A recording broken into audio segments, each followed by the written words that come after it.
A history of violence 2005 की एक action thriller film है जो डेविड क्रोनबर्ग द्वारा निर्देशित और जोश ओल्सन द्वारा लिखित है।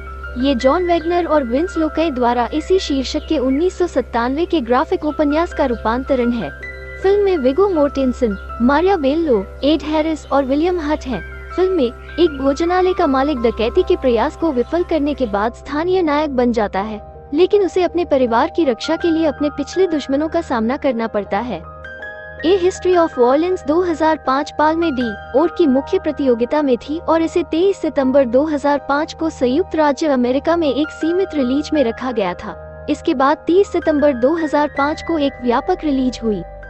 इसे एक के रूप में वर्णित किया गया है 2000 के दशक की सबसे महान फिल्मों में से एक। फिल्म को विशेष रूप से उसके प्रदर्शन, पटकथा लेखन और माहौल के लिए सराहा गया।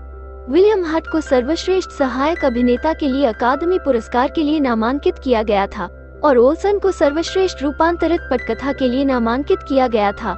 मोर्टेंसन ने स्वयं इसकी प्रशंसा करते हुए इसे सर्वश्रेष्ठ नहीं तो अब तक की सर्वश्रेष्ठ फिल्मों में से एक कहा है। यह VHS पर रिलीज होने वाली आखिरी प्रमुख हॉलीवुड फिल्मों में से एक होने के रूप में भी उल्लेखनीय है।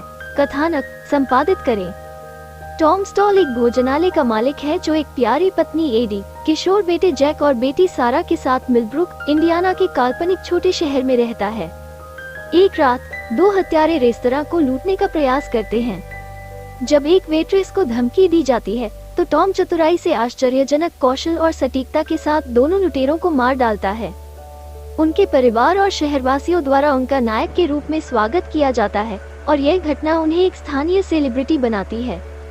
टॉम का दौरा घायल गैंगस्टर कार्ल फोगाटी से होता है, जो आरोप लगाता है कि टॉम वास्तव में जॉय क्यूसेक नाम का एक फिलाडेल्फिया पेशेवर हिटमैन है, जिसका फिलाडेल्फिया में संगठित अपराध से संबंध था।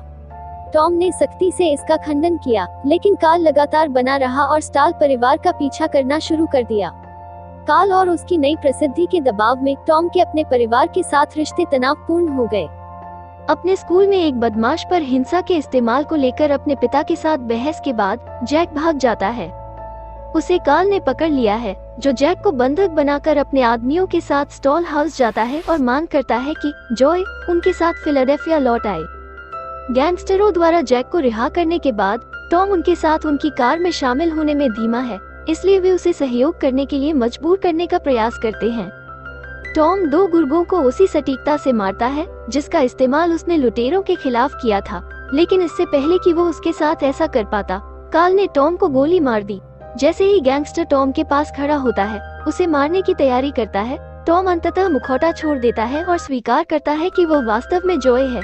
हालांकि इससे पहले कि कार्ल तख्ता पलट कर पाता, जैक ने उसे बंदूक से मार डाला।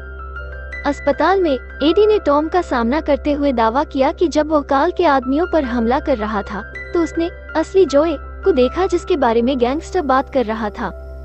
टॉम ने ये स्वीकार करके एडी को चौंका दिया कि वो वास्तव में जॉय क्यूसेक है और उसने पैसे और खुशी दोनों के लिए हत्या की है। वो एडी को बताता है कि वो अपने हिंसक आपराधिक अतीत से बचने के लिए फिलाडेल्फिया से भाग गया था। इस स्वीकारोक्ति से उनकी शादी में तनाव और गहरा हो गया है। टॉम के अस्पताल से बाहर आने के बाद स्थानीय शेरिफ सैम उससे मिलने आता है। सैम जो कुछ भी हुआ है उसके बारे में भ्रम व्यक्त करता है।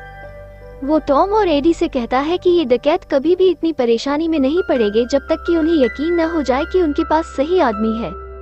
जैसे ही टॉम कबूल करने वाला होता है, एडी सैम से झूठ बोलता है और दावा करता है कि टॉम वही है जो वो कहता है कि वो है और उनके परिवार ने काफी कष्ट सहे हैं। एडी के रोने के बाद उसके पास शब्द नहीं बचे, सैम चला गया।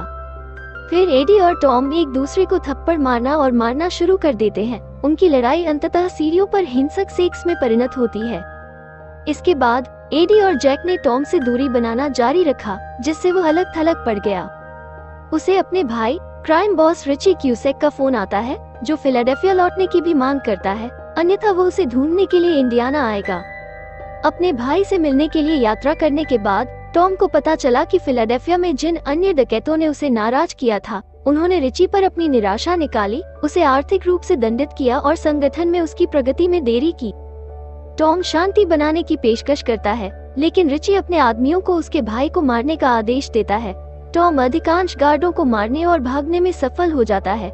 जैसे ही रिची और उसका आखिरी गुर्गा उसका शिकार कर रहे होते हैं, टॉम उस गुर्गे को मार देता है, उसकी बंदूक ले लेता है और बाहर रिची का सामना करता है। स्तब्ध, रिची कहता है, जीसस, जॉय, इससे पहले कि टॉम उसे जवाब देते हुए, जीसस, रिची, सिर पर एक ही बंदूक की गोली से मार डाले।